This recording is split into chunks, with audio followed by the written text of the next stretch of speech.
Delhi Waqf board में भर्ती घोटाले को लेकर राउज एवेन्यू कोर्ट ने आम आदमी पार्टी के विधायक अमनतुल्ला खान समेत 10 अन्य आरोपियों पर फैसला सुना दिया है। मामले की जांच एजेंसी ईडी ने 3 आरोपियों को गिरफ्तार किया है। तीनों के नाम जिशान अहमद, जावेद इमाम, दाऊद नसीर है।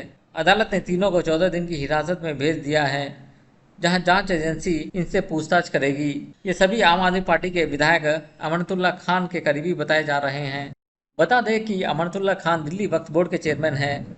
वहीं वक्फ बोर्ड मामले में जुड़ी भ्रष्टाचार मामले में जांच एजेंसी ईडी अमनतुल्ला खान के खिलाफ भी केस दर्ज कर चुकी है। इससे पहले ईडी ने 10 अक्टूबर 2023 को दिल्ली के 5 ठिकानों पर सर्च ऑपरेशन चलाया था। इस मामले में ईडी ने अमनतुल्ला खान के घर पर भी छापा मारा था। ईडी ने यह कार्रवाई दिल्ली के एंटी करप्शन ब्यूरो की तरफ से दाखिल 2 एफआईआर के तहत की थी। ये एफआईआर दिल्ली वक्फ बोर्ड में नौकरी में घोटाले से जुड़ी है। आम आदमी पार्टी के विधायक अमनतुल्ला खान ने दिल्ली वक्फ बोर्ड के चेयरमैन के रूप में 32 लोगों को अवैध रूप से भर्ती किया था। इसके साथ ही आम आदमी पार्टी के विधायक ने अवैध रूप से दिल्ली वक्फ बोर्ड कई संपत्तियों को किराए पर दिया है। साथ ही अमनतुल्ला खान पर यह भी आरोप लगाया गया है कि उन्होंने दिल्ली वक्फ बोर्ड के धन का दुरुपयोग किया है। इस मामले में दिल्ली वक्फ बोर्ड के तत्कालीन सीईओ ने इस तरह की अवैध भर्ती के खिलाफ बयान जारी किया था। गौरतलब है कि वक्फ बोर्ड में भ्रष्टाचार और अनियमितता के मामले में एंटी करप्शन ब्यूरो ने सबसे पहले सितंबर 2022 में अमनतुल्ला खान से पूछताछ की थी। इसी के आधार पर एसीबी ने 4 जगहों पर छापे मारे करीब 24 लाख रुपए कैश बरामद किया था। इसके अलावा इस छापेमारी में 2 अवैध और बिना लाइसेंस के पिस्टल भी मिले थे। कारतूस और गोला बारूद भी बरामद किया था। बाद में अमनतुल्ला खान को इस मामले में गिरफ्तार भी किया गया था। यह गिरफ्तारी आम आदमी पार्टी विधायक के खिलाफ सबूतों और आपत्तिजनक सामग्री के आधार पर की गई थी। इसमें कहा गया था कि सीबीआई की 1 प्राथमिकी और दिल्ली पुलिस की 3 शिकायतें पर विधायक अमनतुल्ला खान के खिलाफ ईडी की कार्रवाई का आधार बनी। अमनतुल्ला खान ने उक्त आपराधिक गतिविधियों से अपराध की बड़ी रकम नकद में अर्जित की थी और इस नकद राशि को अपने सहयोगियों के नाम पर दिल्ली के विभिन्न अचल संपत्तियों की खरीद में निवेश किया था।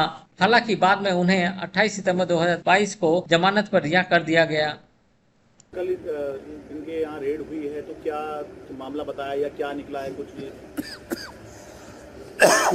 देखिए, मेरे यहाँ जो कल रेड हुई है तो हमने उनसे ये पूछा कि भाई ये बताओ आप किस एफआईआर के तहत मेरे पास आए हैं। तो उन्होंने कहा कि साहब 2016 में एक एफआईआर की थी सीबीआई ने, हम उस मसले में आए हैं।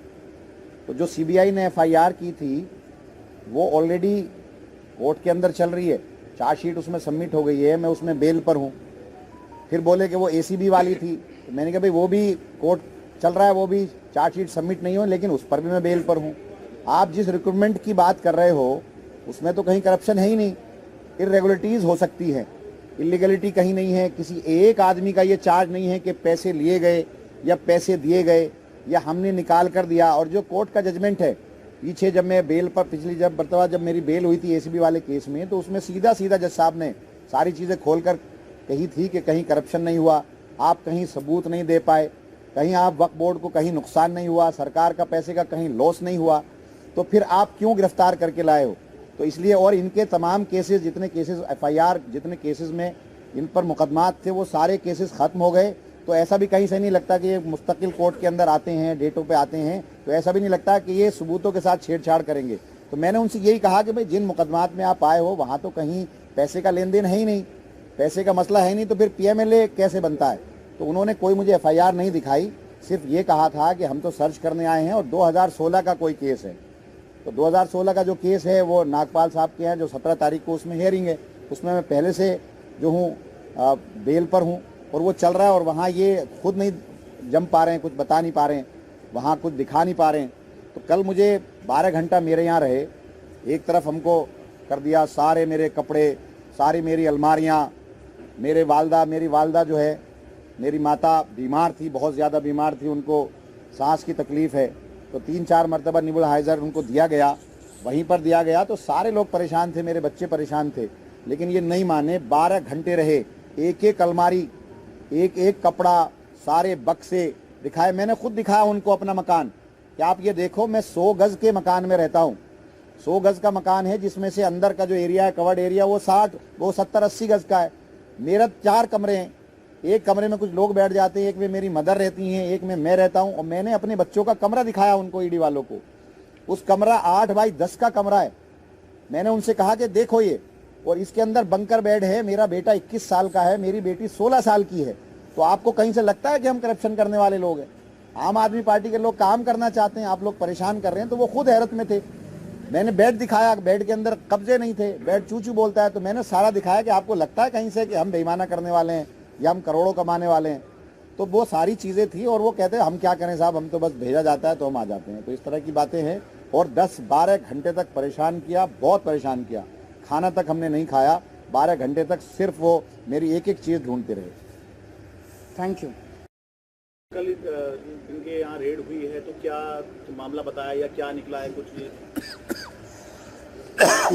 देखिए, मेरे यहाँ जो कल रेड हुई है तो हमने उनसे ये पूछा कि भाई ये बताओ आप किस एफआईआर के तहत मेरे पास आए हैं। तो उन्होंने कहा कि साहब 2016 में एक एफआईआर की थी सीबीआई ने, हम उस मसले में आए हैं। तो जो सीबीआई ने एफआईआर की थी वो ऑलरेडी कोर्ट के अंदर चल रही है, चार्जशीट उसमें सबमिट हो गई है, मैं उसमें बेल पर हूँ। फिर बोले कि वो एसीबी वाली थी। तो मैंने कहा भाई वो भी कोर्ट चल रहा है, वो भी चार्जशीट सबमिट नहीं हो, लेकिन उस पर भी मैं बेल पर हूँ।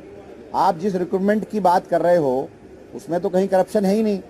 इरेगुलरिटीज़ हो सकती है, इलीगलिटी कहीं नहीं है। किसी एक आदमी का ये चार्ज नहीं है कि पैसे लिए गए या पैसे दिए गए या हमने निकाल कर दिया। और जो कोर्ट का जजमेंट है पीछे, जब मैं बेल पर पिछली जब मेरी बेल हुई थी एसीबी वाले केस में, तो उसमें सीधा जज साहब ने सारी चीज़ें खोल कर कही थी कि कहीं करप्शन नहीं हुआ, आप कहीं सबूत नहीं दे पाए, कहीं आप वक्फ बोर्ड को कहीं नुकसान नहीं हुआ, सरकार का पैसे का कहीं लॉस नहीं हुआ, तो फिर आप क्यों गिरफ्तार करके लाए हो?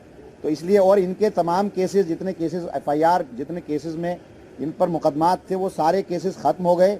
तो ऐसा भी कहीं से नहीं लगता कि ये मुस्तकिल कोर्ट के अंदर आते हैं, डेटों पे आते हैं, तो ऐसा भी नहीं लगता कि ये सबूतों के साथ छेड़छाड़ करेंगे। तो मैंने उनसे यही कहा कि भाई जिन मुकदमात में आप आए हो वहाँ तो कहीं पैसे का लेन देन है ही नहीं, पैसे का मसला है नहीं, तो फिर पीएमएलए कैसे बनता है? तो उन्होंने कोई मुझे एफआईआर नहीं दिखाई, सिर्फ ये कहा था कि हम तो सर्च करने आए हैं और 2016 का कोई केस है। तो 2016 का जो केस है वो नागपाल साहब के हैं, जो 17 तारीख को उसमें हियरिंग है, उसमें मैं पहले से जो हूँ बेल पर हूँ और वो चल रहा है। और वहाँ ये खुद नहीं जम पा रहे हैं, कुछ बता नहीं पा रहे हैं, वहाँ कुछ दिखा नहीं पा रहे हैं। तो कल मुझे 12 घंटा मेरे यहाँ रहे। एक तरफ हमको कर दिया, सारे मेरे कपड़े, सारी मेरी अलमारियाँ, मेरी वालदा जो है, मेरी माता बीमार थी, बहुत ज़्यादा बीमार थी, उनको सांस की तकलीफ़ है। तो 3-4 मरतबा नेबुलाइज़र उनको दिया गया, वहीं पर दिया गया। तो सारे लोग परेशान थे, मेरे बच्चे परेशान थे, लेकिन ये नहीं माने। 12 घंटे रहे, एक एक अलमारी, एक एक कपड़ा, सारे बक्से दिखाए, मैंने खुद दिखाया उनको।